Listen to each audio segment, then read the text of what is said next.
amigos? Un gusto como siempre saludarlos, qué gusto reencontrarnos en este espacio de Entre Todos. Hoy para platicar de un tema que le va a interesar a usted. Es una buena noticia, ya tenemos consejeras y consejeros distritales electorales, pero ¿de qué se trata esto? ¿Por qué es importante la noticia? ¿A quiénes beneficia? ¿En qué nos ayudan? ¿Cómo van a trabajar?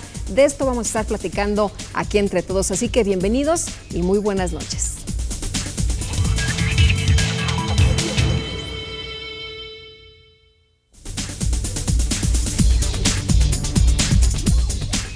Bueno, y para que sepan ustedes quiénes son nuestros especialistas, nuestros invitados de esta noche, les quiero presentar al doctor Gabriel Corona Armenta, consejero electoral del Instituto Electoral del Estado de México. Muchas gracias por estar aquí. Bienvenido. Gracias a ti por la invitación. Buenas noches. Además, ahorita nos vas a platicar un poquito de pues cómo va la chamba, cómo va el trabajo. Apenas se están estrenando. Llevan poquito, ¿qué llevas? ¿Como un mes? Un mes nada más. Pues qué bueno, bienvenido, gracias. Y también les quiero presentar al licenciado Jesús George Zamora, director de organización del IEM. ¿Cómo estás, Jesús? Bienvenido una vez más. Bien, gracias. Gracias por la invitación. Gracias, Lupita, por estar aquí. Otra vez para que le platiquen a nuestros amigos del auditorio, pues cómo va todo este proceso.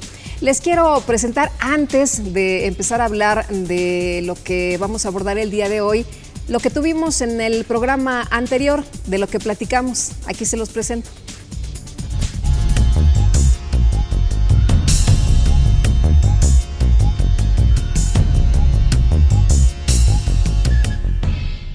En nuestro programa anterior platicamos con la maestra Palmira Tapia Palacios, consejera electoral del IEM, sobre la participación de las mujeres y la equidad de género en la reforma electoral. Yo diría que estamos ante una reforma político-electoral que va a cambiar drásticamente el papel de las mujeres en términos de cargos públicos. El derecho para votar y ser votadas pues ha sido un camino largo, complejo. Te cuento, primero fue un derecho adquirido a nivel municipal en 1947, después ya es a nivel nacional en 1953, pero estamos hablando de que 61 años de tener este derecho como mujeres. De ahí vinieron una sucesión de reformas que fueron ampliando, digamos, la presencia femenina, ¿no? En los sí, porque cuando te sugieren, registros, pues dices, pues mejor no, ¿verdad? Mejor sigo de la manera en la que estaba actuando. Exactamente, entonces de una proporción de 30-70, después de 40-60 y finalmente de 50-50, que es la gran novedad, yo diría, de esta última reforma electoral que pues nos dice a todos los mexicanos, a ver, partidos políticos deben garantizar una paridad de género en sus registros de candidaturas.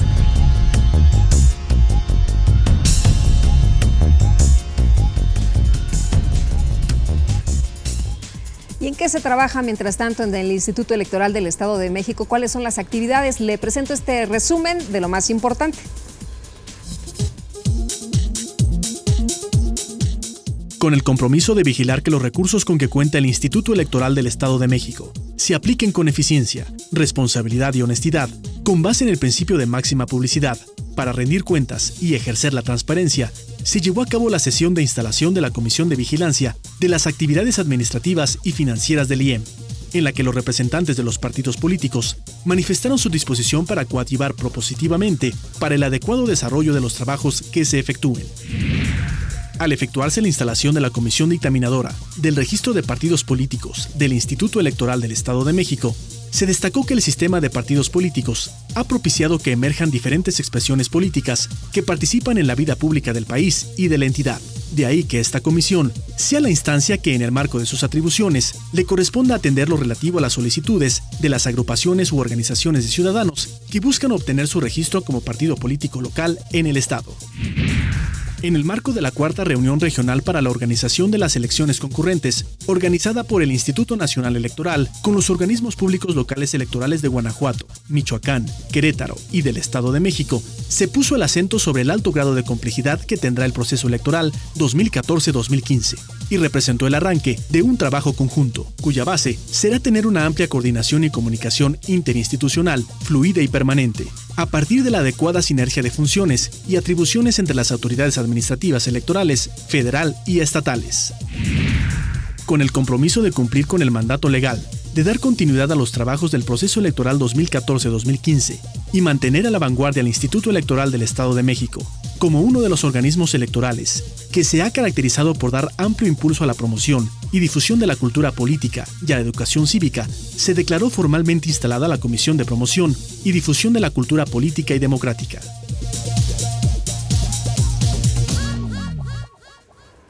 Bueno, y ya tenemos consejeras y consejeros electorales distritales, pero esto, Gabriel, ¿qué significa?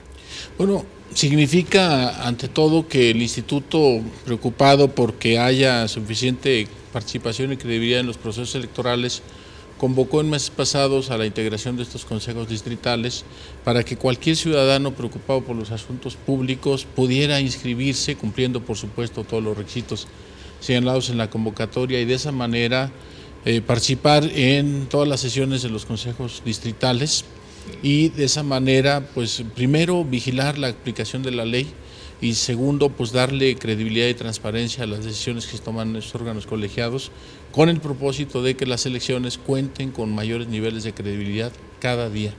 Jesús, ¿hubo mucha participación, hubo mucho interés de la ciudadanía? Afortunadamente tuvimos mucha participación ciudadana, y creo que la palabra adecuada es precisamente eso, participación ciudadana, porque los consejos distritales y los consejos municipales, al igual que el Consejo General, una nota distintiva es que está conformado por ciudadanos. Entonces la participación ciudadana se ve precisamente en la conformación de este instituto. Tuvimos 9.278 participantes, mujeres y hombres. En esto fue muy copiosa la participación que tuvimos. Afortunadamente agradecemos a todos los ciudadanos y ciudadanas que participaron en esto. Y tenemos ahora la novedad de que queremos que haya paridad, ¿verdad? Esto es muy importante. Por primera vez en la historia del Estado, los consejos distritales estarán integrados por tres mujeres y 3 hombres, es decir, 50 y 50%, con el propósito de que la paridad de género sea una realidad, y con esto se acaba con una larga tradición en donde por lo general quienes integraban los consejos distritales como vocales o como consejeros electorales eran en su mayoría hombres, por una tradición muy arraigada que difícilmente podía ser corregida si no era por un mandato de ley. Ahora que en los consejos generales de los estados y en el mismo Consejo General del INE se procura la equidad de género, aquí se ha llevado a el 50%, porque el otro cargo, que es el de consejero presidente, ese se concursa para ser vocal, y ese obviamente no entra en esta condición. ¿Hubo entusiasmo? Sí hablabas de la participación, pero sí hubo entusiasmo, sí hay gente que de verdad quiere participar en este tipo de procesos, sí hay ciudadanos comprometidos con este tipo de acciones electorales. Mucho, Lupita, precisamente el número nos dice de qué interés tienen los ciudadanos y las ciudadanas de acudir a las sedes, y además pues lo vimos durante el proceso de revisión de los expedientes, en donde en algunos casos hacía falta algún tipo de documento, y con base en lo mismo que señalaban los lineamientos aprobados por el Consejo General, se pedía la documentación que faltaba a esos ciudadanos, y con mucho interés acudían a las oficinas del instituto a presentar sus documentos, e incluso a preguntarle personalmente a uno que estaban muy interesados en participar. Verdaderamente agradecemos mucho el entusiasmo de las ciudadanas y los ciudadanos. Yo sé que hoy hubo una sesión de Consejo General y me gustaría que nos platicaran cómo estuvo, qué pasó ahí, cuánto tiempo duró, cómo fue el proceso de selección y todo esto, pero si me permiten, antes hacemos una pausa y regresamos. Así que no se vaya, estamos entre todos.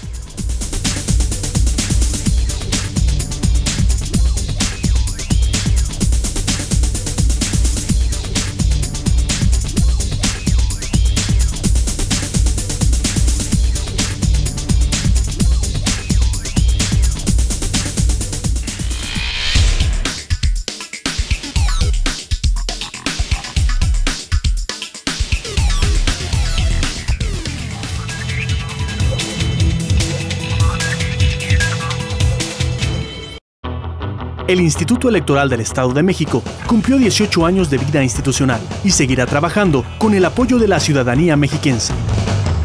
Una vez más, inicia un proceso electoral para elegir diputados locales y ayuntamientos el 7 de junio de 2015. En el IEM seguimos trabajando. IEM, Instituto Electoral del Estado de México.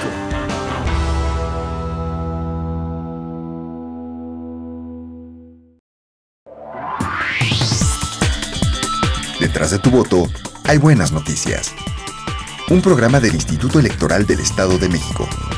Síguenos a través de www.ieem.org.mx y por Uniradio 99.7 FM.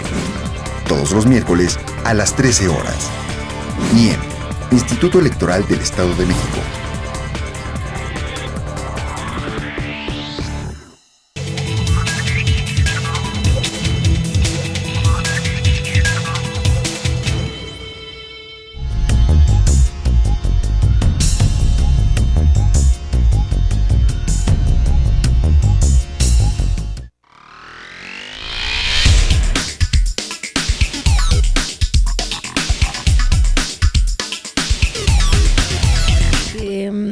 Pues que fuera un poquito menos de propaganda y todo, para que se ocupara ese dinero para otra cosa y de que fuera no tan extensa, que fuera menos. En época electoral pues siempre se nos ponen un poquito difíciles, pero pues esperamos que todo esto se lleve dentro de lo que marca la ley, ¿no? Y que sean unas elecciones tranquilas, sobre todo para nuestra comunidad, que al final de cuentas pues nos repercute a todos, ¿sí? Tanto adultos, jóvenes, niños, de todos. Pero esperemos que se lleven lo más tranquilo que se pueda. Yo esperaría que no hicieran tantas promesas y que cumplieran más, porque prometen mucho y cumplen muy pocos. Pues más que nada, independientemente del partido que gane, que sea un conjunto, ¿no? Que trabajen juntos para el bien común. Ya si X partido ganó, federal, estatal, municipal, pues que trabajen en conjunto, más que nada para el bien de la comunidad y puedan trabajar sin oposiciones.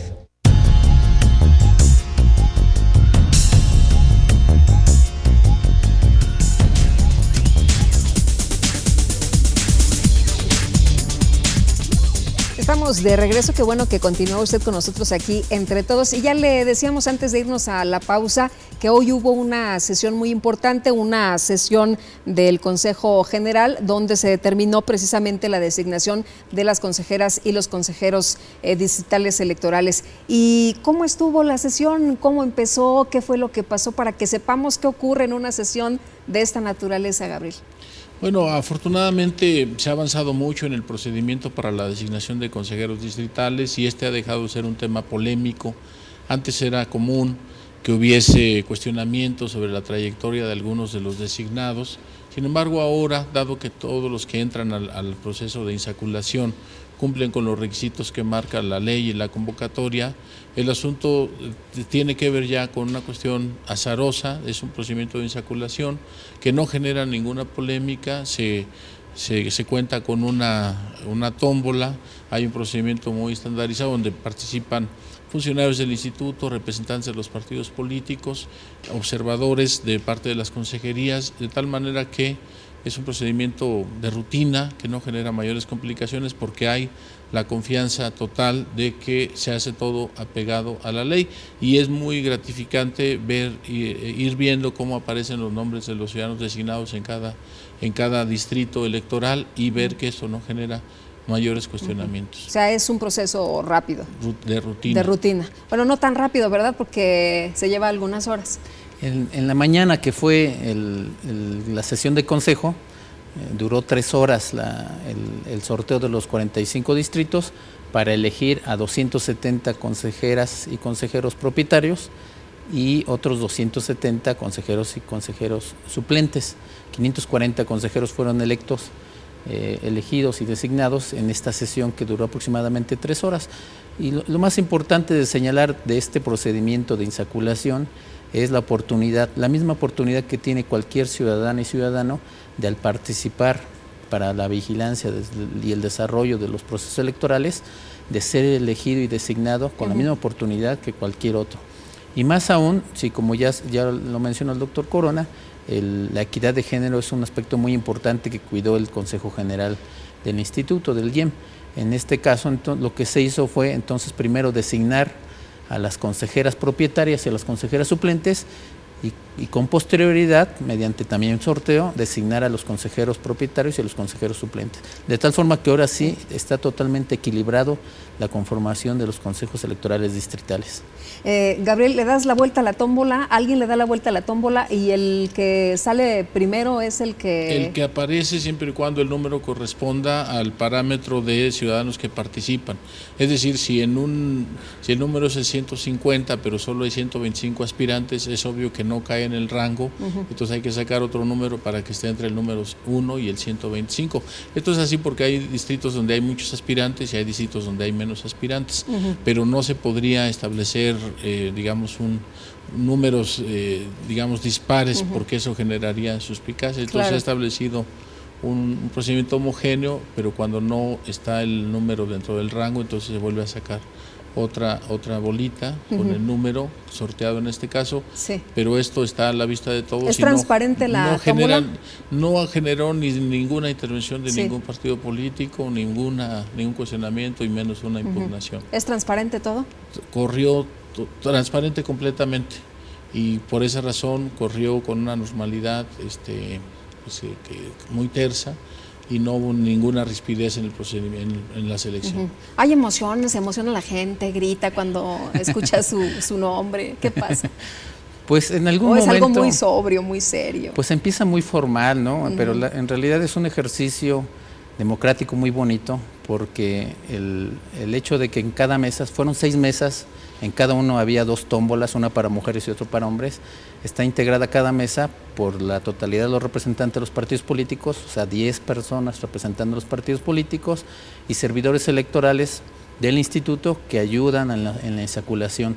También contamos con notarios que dieron fe pública en cada mesa, de tal forma que sí inicia un poco formal por la propia naturaleza del cargo que se va a desempeñar, pero da mucho gusto ver cómo la animosidad y el entusiasmo de los servidores electorales y los propios representantes del partido político a ver la transparencia con la que se designa a quienes vigilarán el desarrollo del proceso electoral, con estas tómbolas que pues son totalmente transparentes, así como las vemos cuando el niño cantor o en la kermés, exactamente eso. Y eso, pero lo fundamental de este procedimiento es la transparencia, ¿no? La forma en cómo designamos a estos ciudadanos y ciudadanas para fungir en un cargo muy importante. ¿Y quiénes son las ciudadanas y los ciudadanos? ¿Qué requisitos tuvieron que cubrir? ¿De quiénes estamos hablando?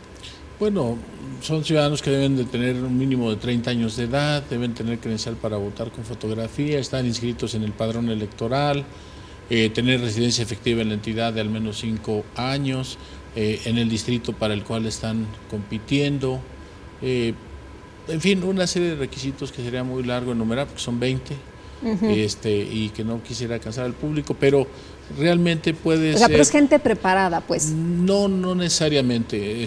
Puede participar ciudadanos, sobre todo pensando en que no todo el estado tiene los mismos niveles de escolaridad, que cuentan con educación básica, y otros donde, pues por el nivel de escolaridad, Metepec, Toluca, Naucalpan, etcétera, pues sí, la mayor parte de los aspirantes tienen niveles superiores de estudios. Pero esta no es una condición indispensable, sobre todo entendiendo la heterogeneidad del Estado, lo cual pues haría difícil si se pusiera un requisito como ese en algunos municipios rurales de nuestra entidad. Entonces realmente está abierto para que un amplio número de ciudadanas y ciudadanos participen, siempre y cuando pues tengan la paciencia y la oportunidad de reunir pues los documentos que se requiere para comprobar que cumplen con los requisitos de ley, condición indispensable para participar, porque si comenzamos incumpliendo los requisitos de ley para quienes van a vigilar la aplicación de la ley, sería un contrasentido. Claro. ¿Y qué es lo que van a hacer? ¿A qué se van a dedicar estos consejeros y consejeras? Pues ni más ni menos que a vigilar todo el desarrollo del proceso electoral. Y vigilar significa tener cuidado en que se hagan las cosas conforme señala el Código Electoral y conforme lo señalen los acuerdos que emite el Consejo General del Instituto. Es una parte muy importante. También tienen que ver con la solicitud y recepción de observadores electorales, registran a los candidatos, realizan todo lo relativo, en su caso, pues, si se efectúan debates en el distrito correspondiente y desde luego realizan el cómputo de todas las casillas, todos los resultados que se dieron en las casillas, realizan el cómputo final de ese distrito. ¿Cómo se capacita a estas personas para que todo salga bien?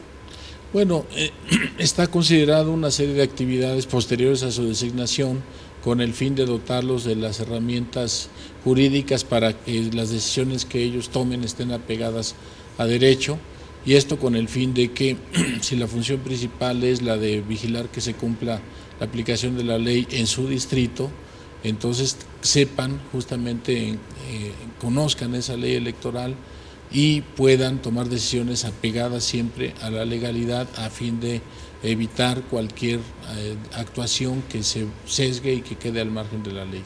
¿Cuándo empiezan a trabajar? Van a tener una toma de protesta el próximo 7 de noviembre, de inmediato ya los ponemos a trabajar y ellos tendrán una sesión de instalación el 10 de noviembre. De tal forma que el 10 de noviembre ya estarán ellos totalmente instalados en cada una de sus juntas en todo el Estado de México y ya estarán pues debatiendo con los representantes de partidos políticos respecto a todos estos temas. Gabriel, tú eres consejero general. El trabajo de un consejero distrital, ¿cómo funciona? ¿Cómo se hace? Bueno, ellos harán lo mismo que nosotros hacemos, nada más que nosotros lo hacemos a nivel del Estado y ellos a nivel de uno de los 45 distritos electorales. Es decir, su trabajo se limita únicamente a la demarcación para la cual han sido nombrados. En ese sentido, hay una relación de coordinación con el Consejo General, que será el encargado de vigilar que se aplique la ley electoral en todo el Estado, pero por supuesto que es vital la función que tendrán las consejeras y consejeros electorales distritales, porque ellos estarán verificando que la organización de la elección, digamos, calle por calle, casa por casa, se apegue y se dé cumplimiento puntual a la ley. Sin ese trabajo cuidadoso, esmerado de las consejeras y de los consejeros electorales distritales, no es posible que el Consejo General tenga el pulso de toda la entidad en términos políticos para que a partir de ahí tome decisiones correctivas cuando hay alguna desviación, cuando hay algún sesgo. Por esa razón la comunicación con los consejos distritales es fundamental y por eso la selección es cuidadosa en el cumplimiento de los requisitos con el fin de encontrar los ciudadanos más aptos, pero también los ciudadanos que estén conscientes de su responsabilidad y se apeguen estrictamente a los principios rectores del instituto para ofrecer a la ciudadanía lo que espera, elecciones que convenzan a todos, creíbles, transparentes y que al final de cuentas sean el producto de la voluntad popular, los resultados electorales y no de alguna manipulación de cualquier actor político. ¿Se les paga? ¿Reciben alguna retribución? Sí, claro que sí, tienen aunque no es un salario, porque no son trabajadores, sino que están ejerciendo un cargo público, tienen algo que se denomina dieta, un apoyo económico en cada sesión que acuden a debatir los asuntos de la elección, que generalmente es una sesión cada mes durante todo el proceso electoral. Muy bien, pues vamos a tener que hacer una pausa y Jesús George Zamora, director de organización del IEM, te agradezco mucho que hayas estado con nosotros. Nos vamos a quedar con el doctor Gabriel porque vamos a hablar de otros temas también, pero te aprecio mucho como siempre que estés en este estudio. Gracias por la invitación. Buenas noches. Y nosotros vamos a unos mensajes, regresamos de inmediato.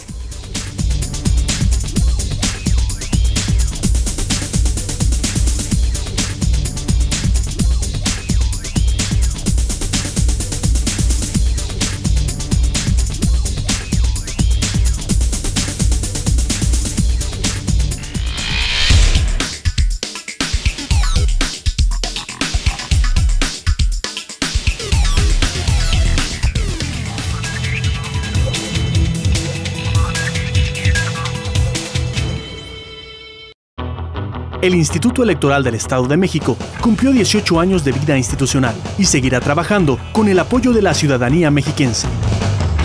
Una vez más, inicia un proceso electoral para elegir diputados locales y ayuntamientos el 7 de junio de 2015.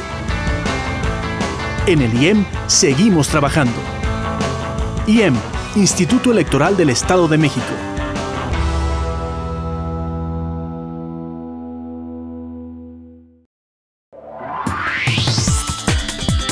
Detrás de tu voto hay buenas noticias. Un programa del Instituto Electoral del Estado de México.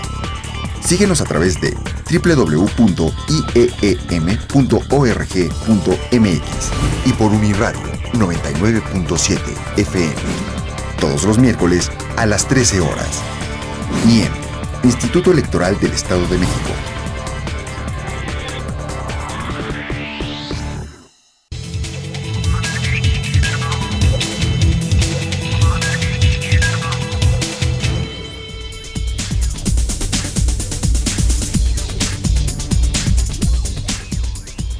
Gracias por continuar con nosotros aquí entre todos. Y hablabas, Gabriela, hace un momento de la participación, de lo relevante que es que los ciudadanos acompañen todo este proceso. A lo mejor no son consejeras ni consejeros distritales ni municipales, pero es importante que la gente esté al pendiente de lo que ocurre, porque al final todo nos impacta, ¿no?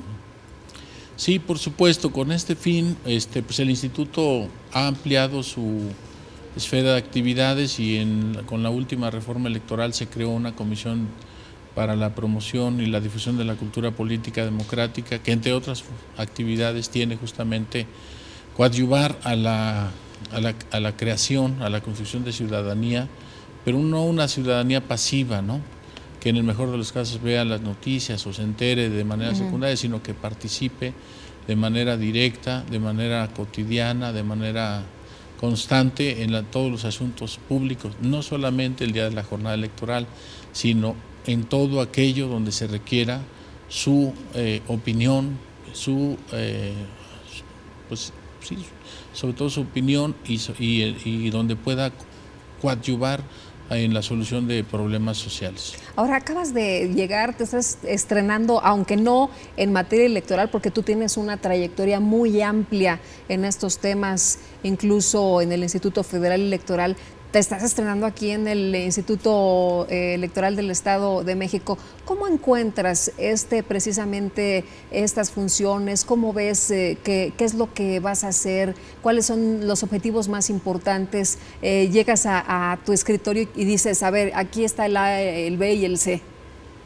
Bueno, en realidad yo ya había sido consejero general de este instituto entre 2005 y 2008, en ese momento designado por la legislatura del Estado. Ahora, en esta nueva era del sistema electoral nacional, soy designado por un segundo periodo por el Consejo General del Instituto Nacional Electoral. En ese sentido, conozco, al menos en lo esencial, la vida del instituto, pero desde luego es un instituto que se ha ido transformando en los últimos años. Veo con mucho agrado que lo ha hecho de manera positiva. Hace rato mismo hablábamos de cómo ahora se da la designación de consejeros distritales, es el caso de los vocales, pero ahora existe una comisión que no existía antes, que es la que mencionaba, que se encarga de promover la cultura política democrática. En ese sentido, la encomienda que tengo del Consejo General es abocarme a encontrar estrategias y metodologías para aumentar el nivel de la participación ciudadana en todas las esferas, en toda la esfera pública, y pues también incrementar la participación ciudadana en los procesos electorales. Es un poco complicado porque por una parte la gente sí quiere participar, lo hemos visto, por otra parte no saben, pero por otra parte no quieren porque los políticos, como que la gente no está muy de acuerdo con ellos, la gente no los quiere. Las estadísticas o las encuestas nos dicen, no, pues estos señores, la verdad es que nos prometen mucho y no hacen nada. Acabamos de ver algunas participaciones ciudadanas donde la gente está decepcionada. Sí, efectivamente, no es una tarea nada sencilla porque la desconfianza en las instituciones políticas de este país es muy grande, y concretamente en las instituciones electorales y por añadidura en los partidos políticos y en los candidatos a puestos de elección popular. No es entonces sencillo convencer a la gente de que participe el día de la jornada electoral o en los consejos distritales o como observadores electorales o en las jornadas cívicas que organiza el instituto o convocarlos a las conferencias que organiza o a los parlamentos de niñas, niños y adolescentes que organiza también el instituto, en fin, una serie de actividades en las cuales no es tan sencillo porque sí tenemos un déficit de credibilidad muy importante.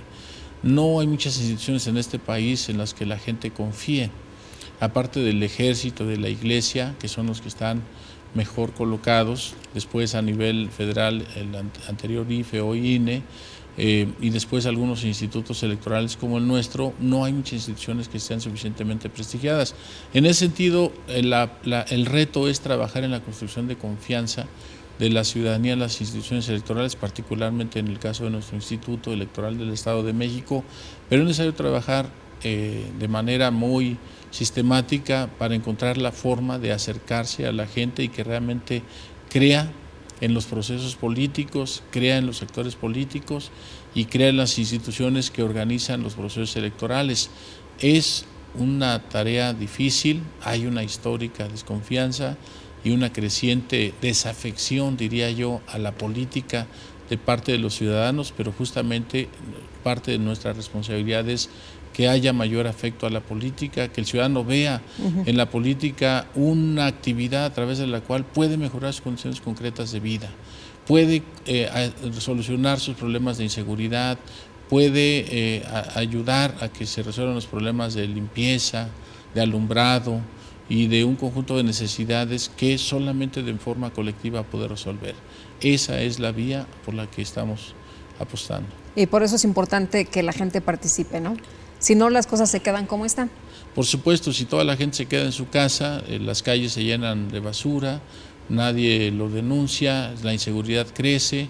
Por eso se requiere que la gente salga, no solamente a sus trabajos, sino que se dé tiempo para participar en un conjunto de actividades como las que organiza nuestro instituto y que se puedan promover valores democráticos como la tolerancia, la pluralidad, el respeto, y una serie de valores que nos permitan ir construyendo una generación diferente de la que nos han antecedido, más acostumbrados a valores autoritarios que a valores democráticos, pero es un trabajo generacional que además no puede realizar solo el instituto, tiene que hacerse junto con el INE a nivel federal, tiene que hacerse con la Secretaría de Educación Pública a nivel federal, con la Secretaría de Educación Pública del Estado, con la Comisión de Derechos Humanos y un conjunto de instituciones que pueden coadyuvar a que este esfuerzo sea mucho más eficaz y pueda arrojar resultados positivos en el corto plazo y no en el largo plazo. ¿Desde cuándo se crea esta comisión? ¿Cómo funciona? ¿Quiénes la integran?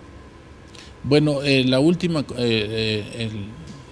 comisión data de apenas el pasado 27 de octubre de este año y la integra el consejero Saúl Mandujano, la consejera Natalia Pérez Hernández y su servidor Gabriel Corona como presidente. Además tiene como secretario técnico al director de capacitación, el licenciado Rafael Plutarco Garduño García, y participan representantes de los 10 partidos políticos acreditados ante el instituto.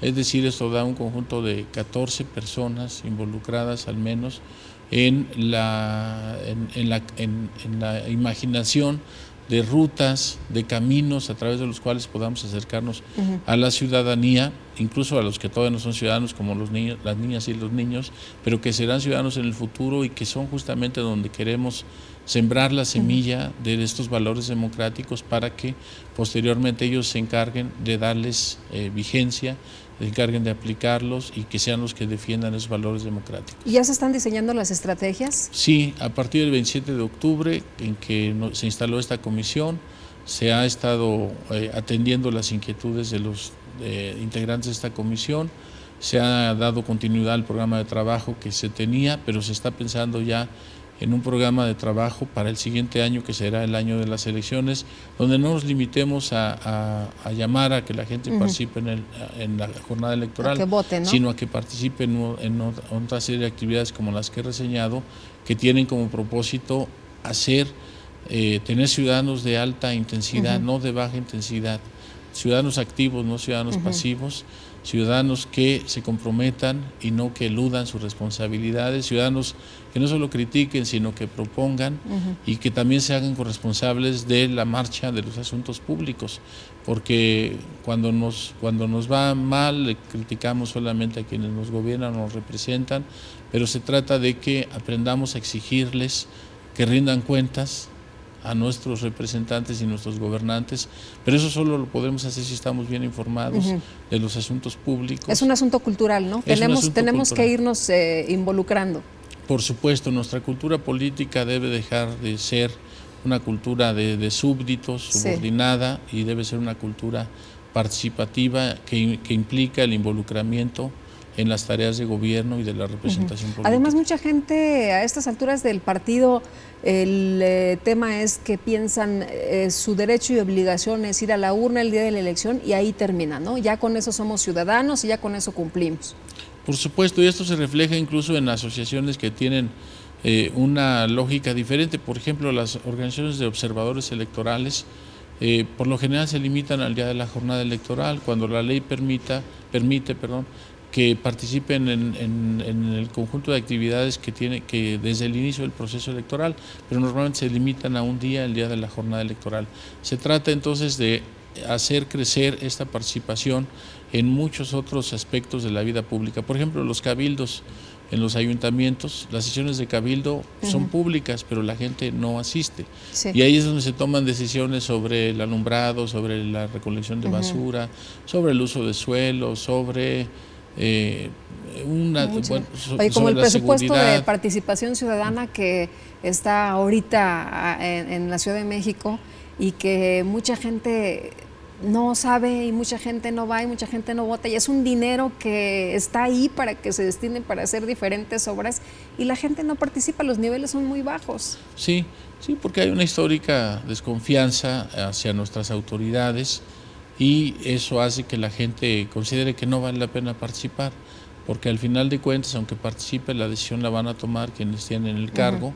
Y creo que, si bien es cierto, en la mayoría de los casos se corresponde con la realidad, es una responsabilidad de los ciudadanos tratar de participar y tratar de incidir lo más que se pueda en la toma de decisiones para que los gobernantes no tomen decisiones que afecten el interés general, sino que sean cada vez más decisiones consensadas que beneficien no solamente a gobernantes, sino también a los gobernados. Muy bien, vamos a los contextos y seguimos platicando más de la participación ciudadana, de la difusión de la cultura política democrática, y si usted se queda con nosotros, bueno, pues más puntos todavía que debatir, así que vamos a ver los contextos y continuamos.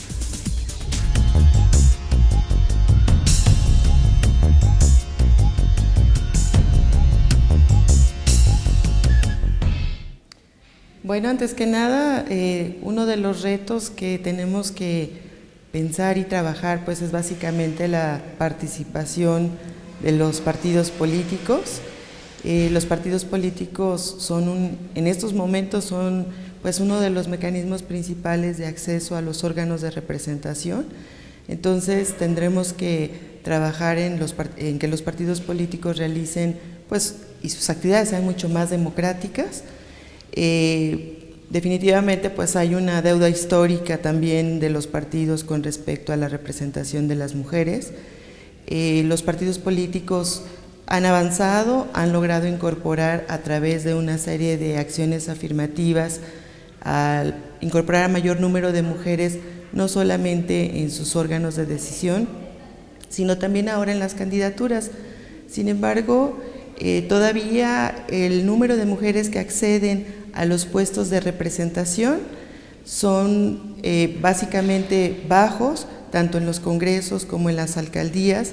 Entonces, uno de los elementos para considerar la democracia, consolidarla, es justamente que los partidos incorporen a mayor número de mujeres, pues porque implica también considerar a la otra parte de la población, a la otra mitad del mundo, y en este sentido, bueno, va a tener que incidir en la toma de decisiones en las políticas públicas también con perspectiva de género, en virtud de que también hay ambiente favorable a nivel no solamente nacional, sino también internacional, de estas acciones afirmativas para incorporar a las mujeres a los cargos y puestos de decisión. Entonces, este es el reto. Los partidos ahora se van a enfrentar a un esquema de paridad, como actualmente lo ha planteado la reforma electoral, y entonces los partidos tendrán que hacer mayores procesos y sobre todo dirigirse a incrementar y apoyar los liderazgos de las mujeres. Uno de los mecanismos es utilizando mínimamente el 2% de su presupuesto público para las labores de liderazgo. Entonces es un reto muy grande que tienen los partidos en general todos para poder acceder a las mujeres a estos puestos de representación.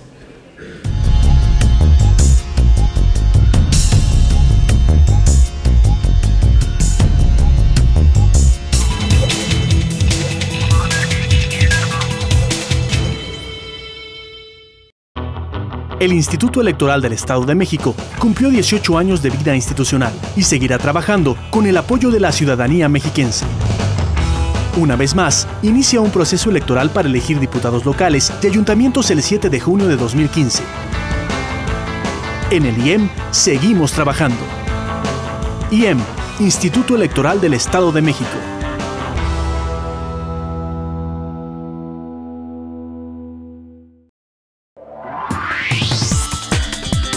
Detrás de tu voto hay buenas noticias.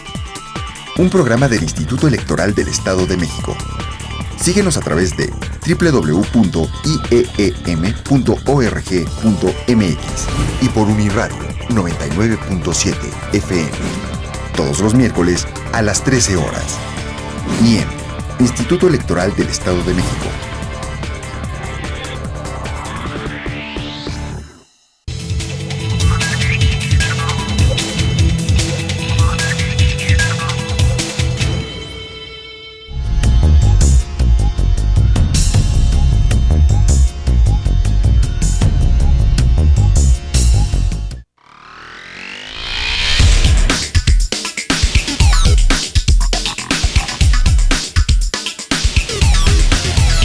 Pues más que nada sería que se lleve respecto, bueno, conforme a la ley, y pues esperar pues que los candidatos tengan más cercanía con la gente y de igual forma que cumplan sus propuestas o sus promesas electorales.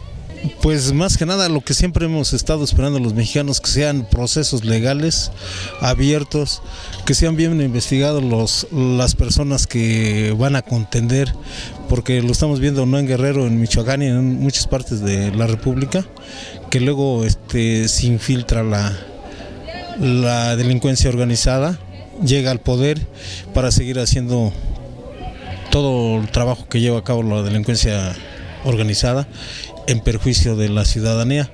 Pues esperamos que sean procesos limpios, bien investigados a los que contiendan en las elecciones y para bien no del Estado de México, sino de toda la República. Pues que sean lo más honestas que puedan ser, que de verdad los candidatos sean los idóneos para cada municipio. Pues ojalá en las próximas elecciones todo cambie, ¿verdad? Que sea para bien de todos, ¿verdad? Y que no nada más se beneficien unos cuantos, sino todos trabajar por un bien común. Pues la verdad que los candidatos sí apoyen a la gente, porque cuando están en su campaña prometen muchas cosas y a la hora que uno lo necesita de ellos, pues la verdad no, es lo que yo espero.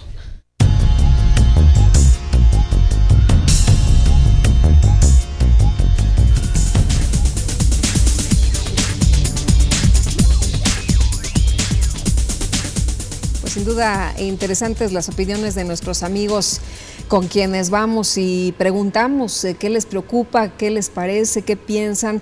Lo que quieren y lo que insisten son procesos limpios, candidatos idóneos.